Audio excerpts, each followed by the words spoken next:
Really? I know you did. I know he did this one.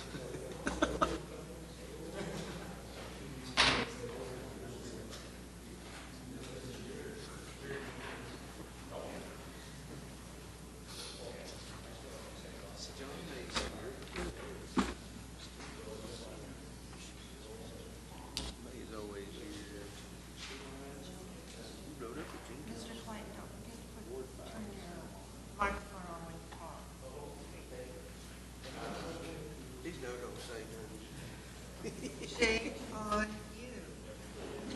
I can't hear you.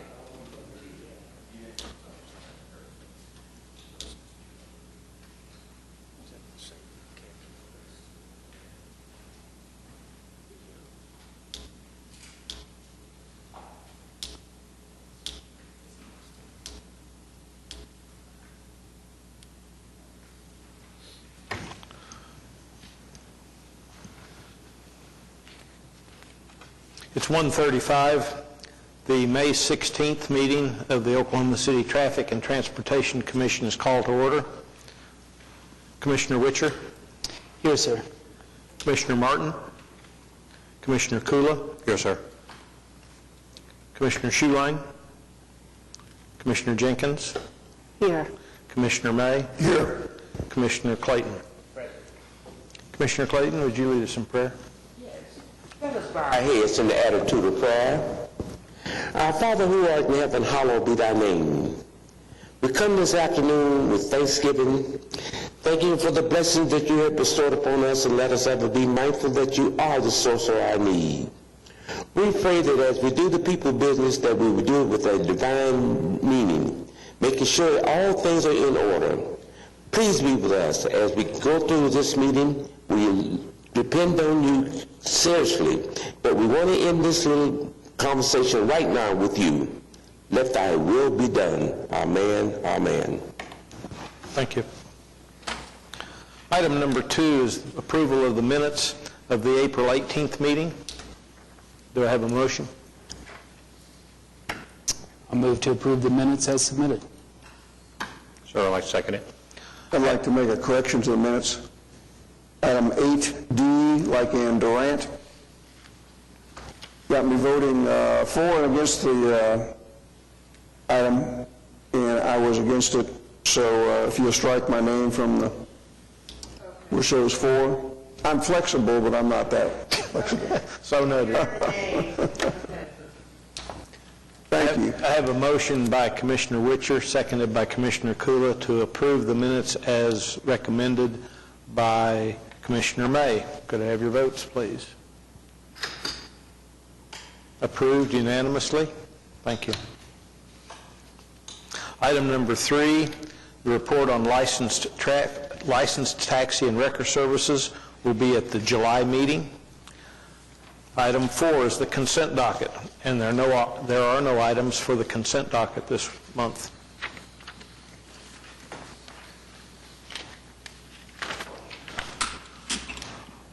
Item 1A, the applicant is Christina Murphy, Vice President, Mustang Creek Homeowners Association, 2125 Dogwood Creek, Yukon.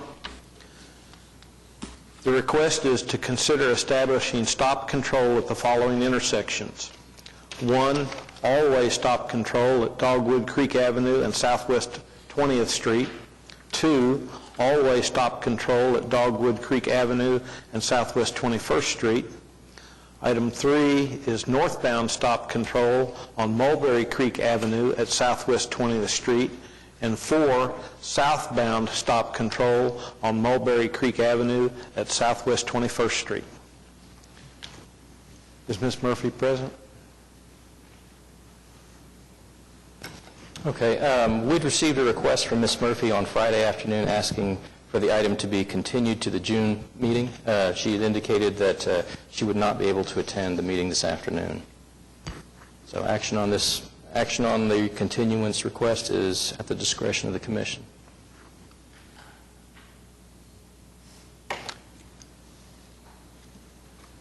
Do I have a motion to defer this for 30 days?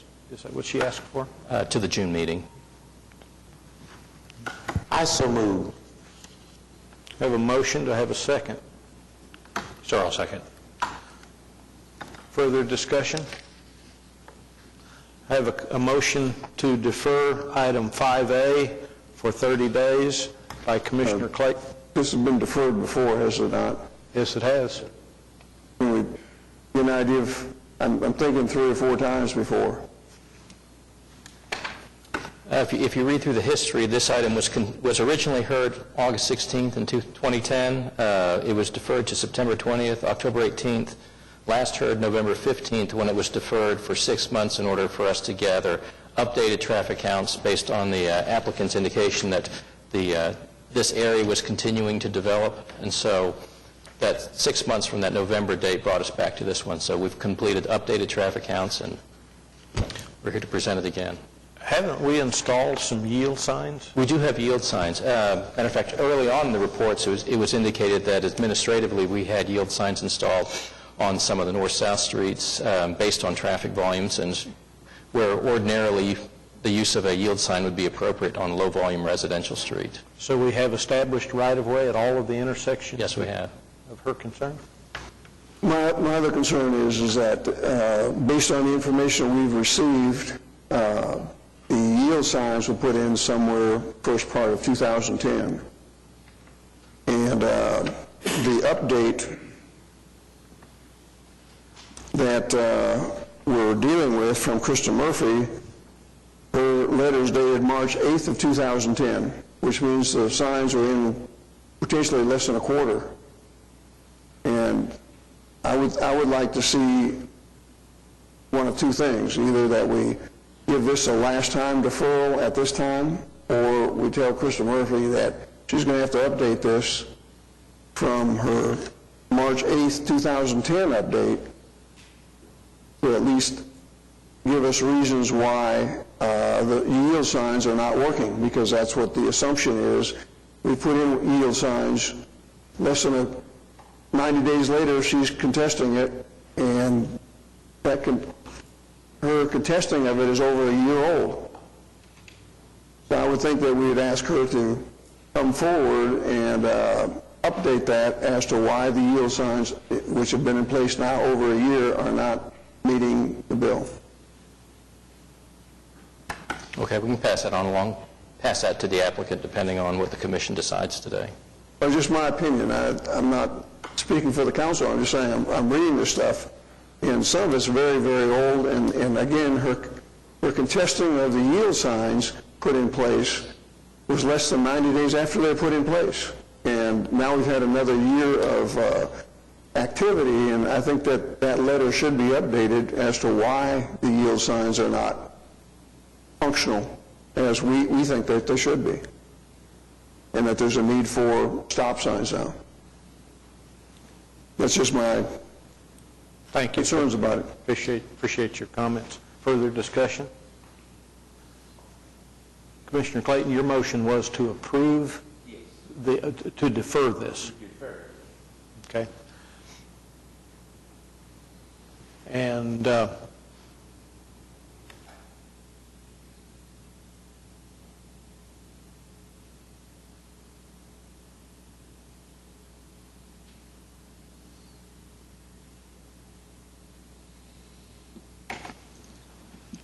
Okay, I have a motion to defer this for 30 days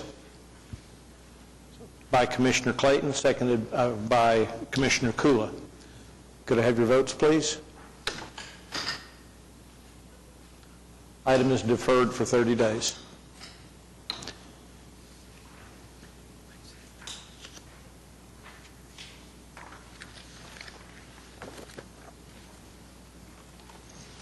Item 5B, the applicant is Donald Newsom, Brentwood Homeowners Association, 6213 Bentwood Drive, Oklahoma City. The request is to consider the installation of a traffic signal at the intersection of State Highway 152 and Southwest 59th Street.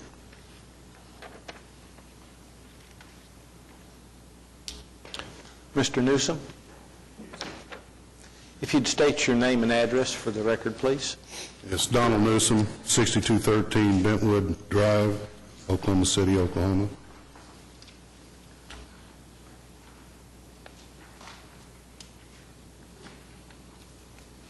Did you have anything other than what we have that you'd like to Yes, sir. I just have, I know I'm limited to about 5 minutes, so I thought I would at least take my 5 minutes, if I could, Okay. please. On behalf of the Bentwood Creek Homeowners Association, I'd like to thank the Commission for allowing us to make this presentation today. Special thanks to Mr. Chai for his very professional report. Also to Stacy Davis, the Director of Municipal Courts here in Oklahoma City, as well as our Ward 3 Councilman, Larry McAtee. Just like to take just a moment to describe the section of highway we're referring to. It's State Highway 152, which is also known as Airport Road. It's about a 6-mile stretch of that runs from I-44 out to Mustang, Southwest 74th Street.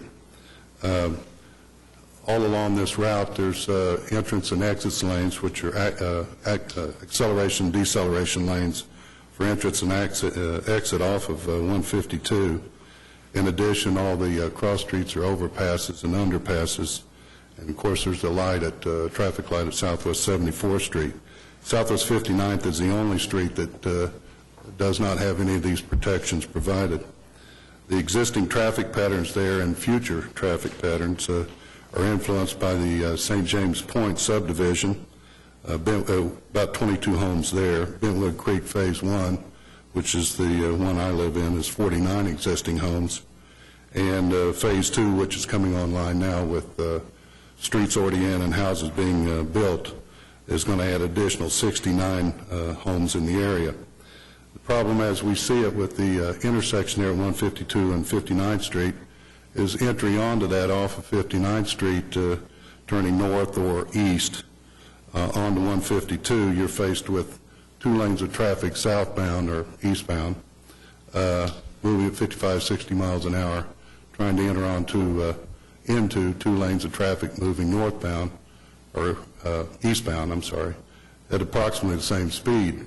There is a turning lane there which we found that people are using as an acceleration lane, which could result in a head-on collision, which would be very unfortunate.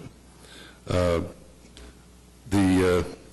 one thing that Mr. Chai's report didn't include was information in regards to traffic citations issued along that stretch of road. I was able to develop some information on that from the information provided by the municipal courts. There's approximately 462 citations issued from January 1, 2010 to March 31, 2011 along that 6-mile stretch of highway. 421 of those, or about 91%, were for speeding. 62 of those or about 15%, occurred between 6 and 9 in the morning, with about 33%, or 142, during the afternoon hours of 3 p.m. to 7 p.m. Total, that's about 50% all the traffic citations issued during those hours were issued for speeding. And 164 of those, or about 80%, were issued in or around approximately 1 mile from that intersection of 152. The accident history of that location provided by DPS is 2010, there was 6 accidents, 3 involving injury or death. 5 occurred between May and December of last year. Of those, I think the majority of them were ruled that they would be avoidable if there were a traffic light installed. Since January of 2011, this year, DPS records show that there's been one additional accident. However, I'm personally aware of two that have occurred within the last week, one last Monday and one Saturday. I believe both of those involved injuries, but I don't have direct knowledge of that, but I know there was ambulances there on scene. So basically, I guess the Bentwood Homeowners Association wholeheartedly supports the traffic department's recommendation for a traffic light at that location. We hope that you take serious consideration of our request, and we believe that there will be more accidents, possibly injuries and fatalities at that location if we fail to get a traffic light in that location. That's all I have. If there's any questions. Thank you, Mr. Newsom. Thank you. Could we have staff summary, please? Okay, you've got our summary comments in the report that prepared for you. As Mr. Newsom noted, when this item was first presented to the Commission back in May of 2010, the intersection did meet a couple of the volume-based warrants for considering a traffic signal at the intersection, but it didn't have a collision history that warranted anything. Right after the Commission met in May in 2010 on this, five additional collisions, including one fatality wreck, have occurred at the intersection in the remainder of 2010. And, the partial records that he alluded to for 2011, which are partial records at this point in time. We had DPS only had one recorded, but apparently it sounds like there may have been more. Since some of the safety mitigation measures have already been taken at the intersection, which is evidenced by the use of the larger stop signs that are in place on 59th Street, plus the supplemental signs underneath it that indicate that cross traffic doesn't stop, staff's recommending that the Commission consider approval of a signal at this location as a safety improvement measure. The number of crashes occurring at the intersection is not statistically significant given the overall traffic volume through the intersection. However, the number of injury and fatality collisions of those that did occur is significant. So action on this item will be at the discretion of the Commission. Do I have a motion? I make a recommendation we approve this and also consider lowering the speed limit in this intersection on both State Highway 152 and Southwest 59th. Do I have a second? I have a motion by Commissioner May, seconded by Commissioner Clayton for approval of this item. Further discussion? Mr. Chai, is there good reason to add on the lowering the speed limit, especially on the curve portion? Is it justified to add that to the recommendation? I went out there yesterday.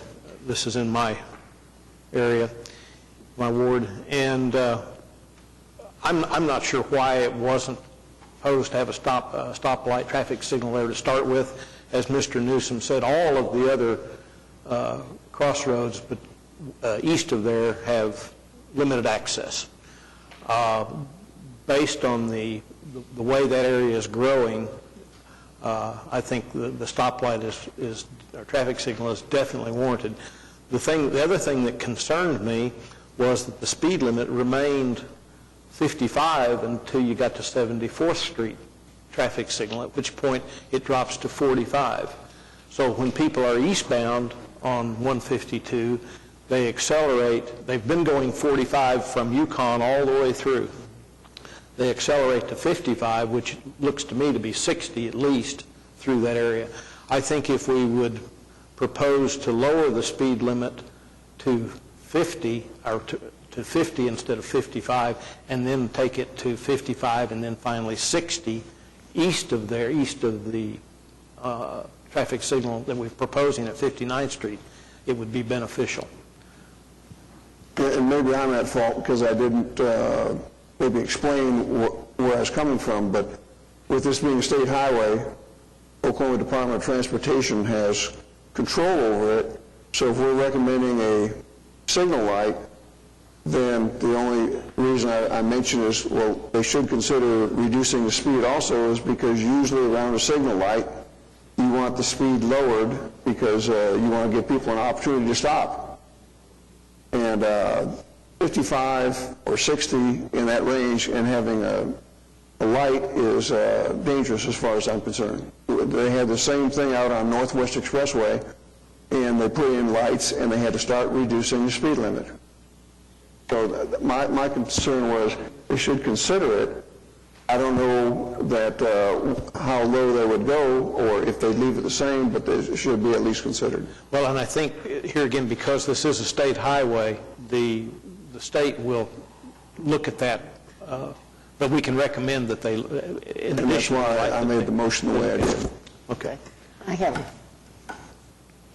My concern is if we add your addition to the motion, does it delay installation of the traffic signal? I wouldn't want us to get caught in a bind with two different actions being proposed. I'd rather see a separate motion for the area of reducing the speed. Okay. When it comes to the action before you, the only action that you can take is what's on your agenda, which is consideration of the traffic signal. To look at a speed limit change on Southwest 59th Street, we can bring that back next month as a separate item. My staff was reminding me that it believes in the past the city had sent an item, or had presented an item to the commission to look at reducing the speed limit on State Highway 152. We'll have to go back through and research our records.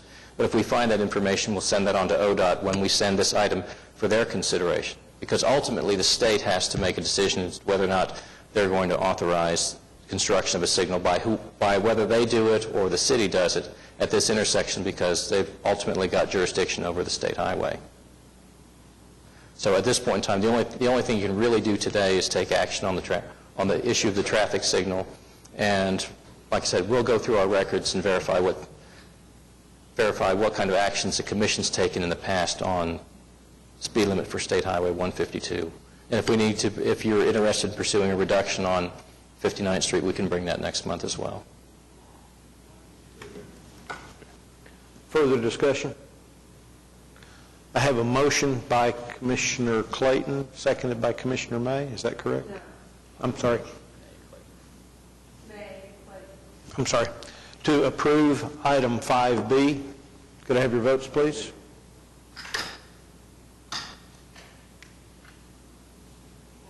Item is approved.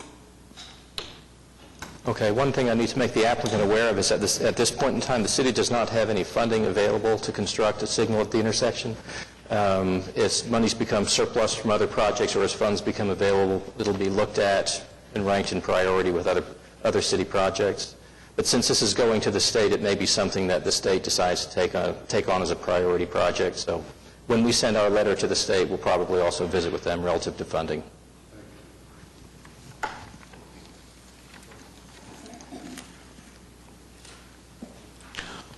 Item 5C, the applicant is Terry Farmer.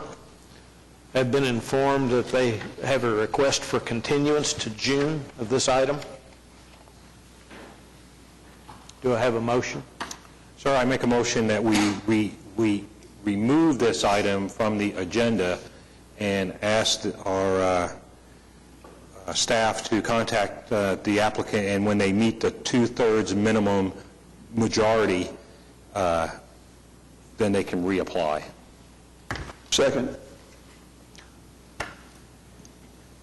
Okay, I have a motion to remove item 5C from the agenda, seconded by Commissioner Kula, No, seconded by Commissioner May. Further discussion? Could I have your votes, please? The item is approved unanimously to be removed.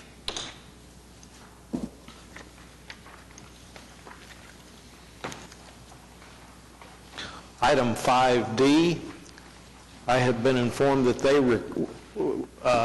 have requested to withdraw this item. The applicant has requested that this item be withdrawn from the docket or from the agenda. So I'd like to make a motion to remove item 5D. I'll second. I have a motion to remove item 5D from the agenda. by Commissioner Kula, seconded by Commissioner Witcher. Further discussion? Could I have your votes, please? Approved unanimously.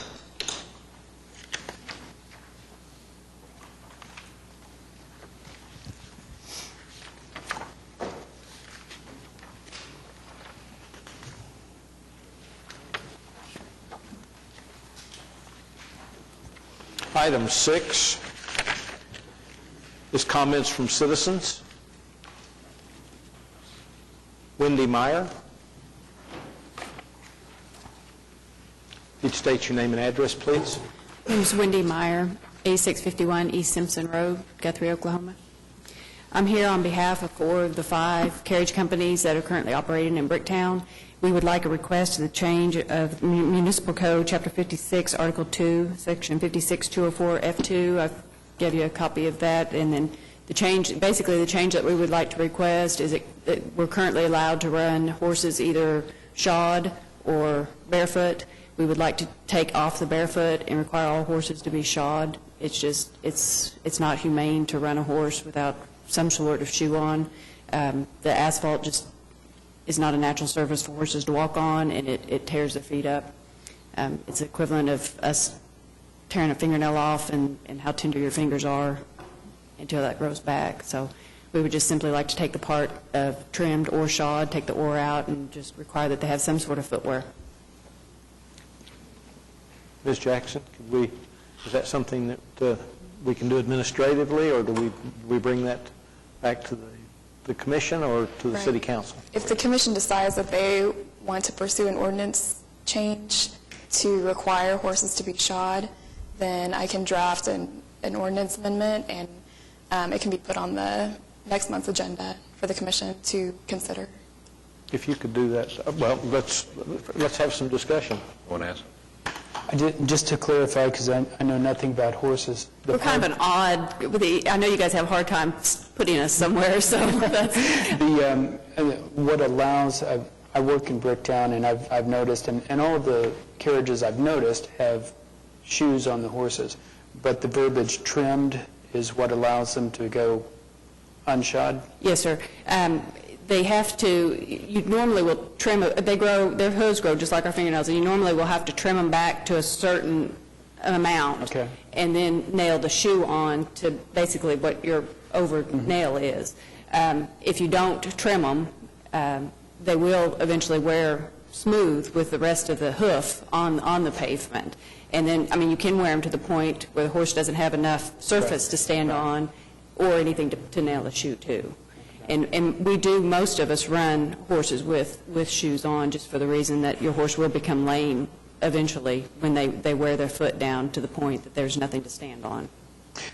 Okay, and can you Boreum is just Boreum is,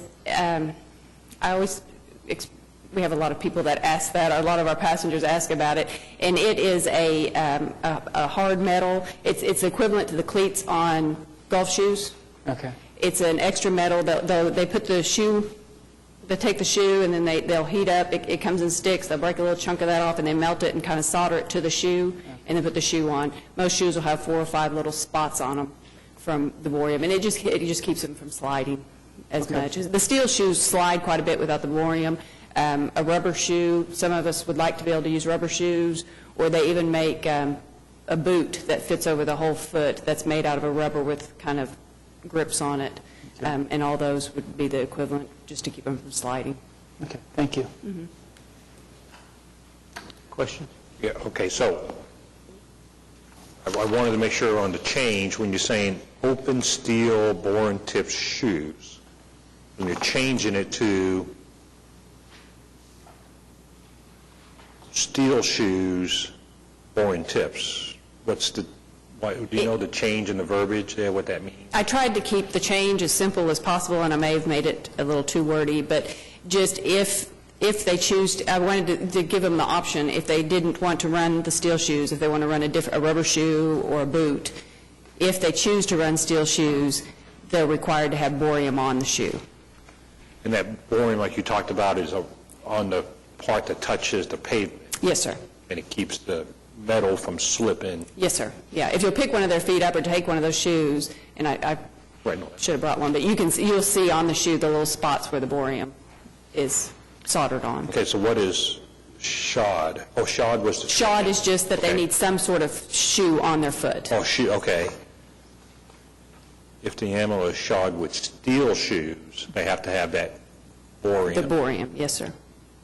But there are other things they could do besides steel shoes? Yes, when this law was written, I don't think there weren't rubber shoes available, there weren't the boots that they make now, but now there are other options as far as shoes. And we don't have any problem with running any type of shoe. We just would like them to be required to wear some sort of shoe. Okay, but the way you're recommending it be changed, does it say you can have rubber booties or whatever? I didn't put the wordage in for the types of shoes that were available. That's why it states if they use the steel shoes. Well, from what I understand, this is the recommendation right here, am I right? So what you're saying is the hooves of the animal must be properly shod. Shod is Some sort of shoe. Some sort of shoe, okay. Yeah, some sort of shoe. Okay. And then if they use the metal Okay, shoe. shod is not the trimmed. That's No. where I was confused. No, Okay. no, trimmed So is- you're saying they must be properly shod. They must have something besides just the hooves touching the ground. Correct. And in your world, that's common knowledge of what that is? Yes, sir. We don't need to get into what all that means. No, That's a common yeah, a definition. shod horse is just anything but their foot. And then if it's a steel shoe, then they have to have that boring to help in the aid of traction. Okay. got it. Correct. All right, thank you for your time. Ms. Meyer, so are you proposing to remove trimmed from the Just verbiage? how you want to word it, that was just the simplest way I could see to make the change. The word hoofs is also misspelled, but I didn't change that, but the simplest change that we could do. Okay, thank you. I checked some of the other cities that run carriages. They say everything from trimmed and shod to shod. So it can, just however, you can't really shoe a horse without it being trimmed, but however the wording needs to be. But this would eliminate the fact that a horse could be only trimmed and nothing else. Right, the word "or" in there is what's allowing Yeah, I agree. that. To make sure that that somebody doesn't wrap burlap sacks around do we need, and I guess I'll ask the commission, do we need to be more specific and have a more extensive list of what would be? That would be perfectly acceptable to us, and I'd be more than willing to. I just was afraid to completely rewrite the law, but I would be more than happy to Then do I'd ask that. our council, is that stepping out of our bounds, or is that appropriate for us to have a more extensive list of shoeing options? No, if you would like to be more specific about the type of shoes that are allowed, then that would be proper. I could include that in a draft of the ordinance. And I can contact Ms. Meyer, too, when I'm drafting, to get her input as to the type of shoes that would be. Yeah, and I'm not saying, and I agree, I don't think we want to go into, these are the only 5 ways to do it, because next year there could be a 6th way that comes out through the market. So it needs to be some generic overall appearance thing too, like the burlap bag, wouldn't look appropriate. I'm sure you wouldn't want that anyway. Right. And most of us down there, that's the reason we want the change, is because we're concerned with the appearance to the public and running a barefoot horse. We do a lot of horse events in Oklahoma. We get a lot of horse people down there. And to see a barefoot horse it just doesn't do the city. Is there an association or any type of group of the carriage, of you guys, other than just 4 or 5 of the companies happen to be there? Is there any kind of group? What I'm looking for is, I think offering to kind of consult with our council in writing this, but is there some association of carriage? There is not a specific association in Oklahoma, per se. There is a association, a wider association. Okay. It's called KONA, the Carriage Operators of North America, and they are usually more than willing to help with these sorts of things. If you'd like information from them, they're Okay. if you want an Thanks. outside source, sure. Help me with something. Are we trying to make sure that the animal is properly protected? Yes, sir. Is that what it's all about? That's what we're after, yes, sir. Okay, then, I see no problem with that. Well, I thought it was interesting that you commented, because we are Oklahoma, we have a lot of horse people that come to town, and they would notice something like that before a layperson. Yes, they do, yes. And so, do you all police yourselves? We do to a degree. I mean, the 4 companies that have signed this, we will not run a horse. I mean, occasionally you're going to lose a shoe, that happens, but we don't run a horse routinely without shoes on because we're concerned about the way things look. But there are 5 companies currently operating down there, and that's kind of what we're trying to change. Great. Well, appreciate your comments and educating and enlightening us. Well, I would also recommend that once you do come up with some wordage, you send it to all 5. So in case they do want to come to the meeting, especially that 5th one that didn't sign this letter, I'm sure they may have some Sure. comments that they'd like to make to us. So, if you could just, sure, I recommend you. Ms. Meyer, would you be willing to work with Ms. Jackson? Sure. In the wording of that if I she would be needs more than some? happy to. No, great. Thanks so much, appreciate it. Anyone else wishing to speak? If not, we'll move to item 7, which are the reports from commissioners, committees, staff, and the municipal counselor's office. Commissioner Witcher. Well, it's a former report. Had a citizen ask me about if there are any particular regulations concerning how many individual signs traffic signs can be on a single post. An example that I noticed along Chartel, speed limit sign, about 20 feet later, a no parking sign, about 20 feet after that, a separate bike route sign. And so I think that there may be some guidelines or common sense that we want to employ, but I just in terms of trying to clean up our right-of-ways and reduce the number of individual signs, when we see a place in our wards where there seems like a forest of signs, that we ask staff to check it out and see if any of those can be combined onto posts so that we have fewer individual signposts and maybe multiple signs on a post. Thank you. Commissioner Kula? So I'd like to ask, this product that was on our desk, is there anything with the Secret Service? Well, that was from Mr. Newsom's. Oh, okay, this supported what he Yes, talking this was about. in support of, Got it. I think he must have put this here Okay, for no, us. good, thank you. That's the data that he was talking about. Yes. Where it came from, okay. The only other thing I have is if we could ask for some law enforcement. It's now summertime, springtime, going down to the lakes, especially in Ward 4, Choctaw Road, Peebly, going down to Lake Thunderbird. Just to remind everybody in that area that there's going to be a lot of stuff Fridays, Saturdays, and Sundays. And I'm sure throughout the city, going into those kind of places, parks and lakes and stuff. Thank you very much. Commissioner Clayton? Ms. Jackson? Stewart? Okay, I just want to let you know that before we meet again in June, we'll be convening a subcommittee meeting for vehicles for hire, to look at a list of potential sites where we might be looking at either expanding or modifying existing open taxi stands. So the police department has provided a partial list of locations. I believe I've got a couple locations from one of the cab companies, so the subcommittee will meet, review that list, and then we'll have an item for presentation an action item for the June meeting. Who are the members of the subcommittee?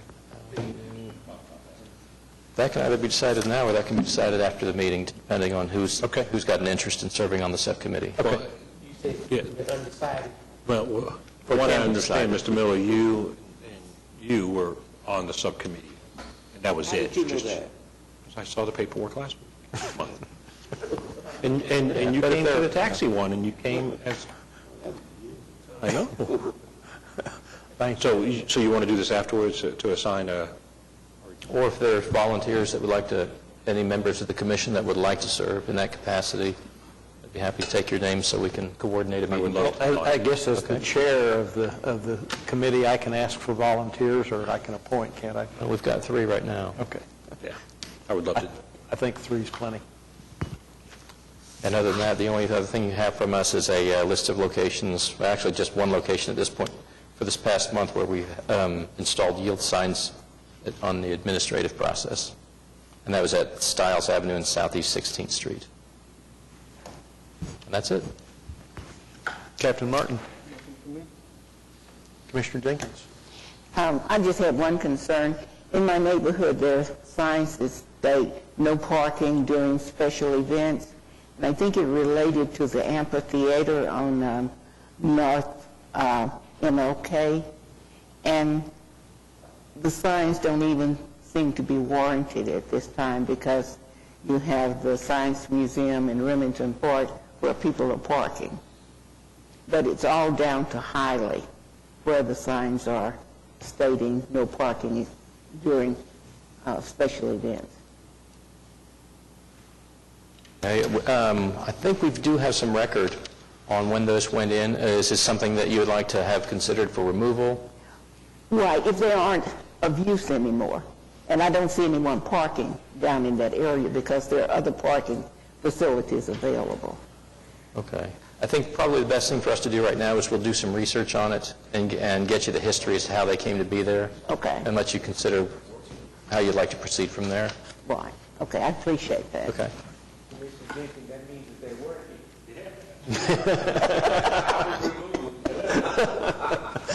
No, but, you know, there's no need to park down that far west. Yes. Thank you. Commissioner May? So I just wanted to congratulate the Thunder on their latest, but also, you know, they've got a real quality about them.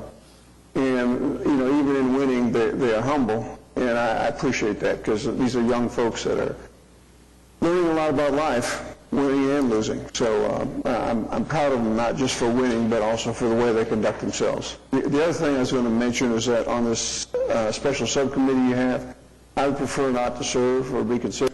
I did serve on the vehicles for hire, cabs, etc., and it was good. It was a good meeting, and we met often and discussed a lot of issues. But I think getting some new perspective in sharing the responsibility is one way to go. Also, the only thing I'd say for the committee is that there shouldn't be more than, listen to what, there shouldn't be more than one taxi cab stand per intersection where there's an east-west, northwest street. Shouldn't be any more than that. Because I think one per intersection, and then getting out and getting to your client, or your client getting to you, walking up to the cab stand saying, I need a taxi, is the most appropriate way to do it, and there's less, I should say, discussion between cabbies as to who got there first and what side of the street they're going to be on and things like this. So it just eliminates a lot of problems. Now, tell me again why you didn't want to be on this subcommittee? I'm just giving my input now, and then you can consider, or let's just say forget it. Okay, thank you. So thank you. Appreciate it. Well, I'd like to second the congratulations to the Thunder and wish them good luck as they go take care of Dallas. And with that, I would entertain a motion to adjourn. We are adjourned. Thank you.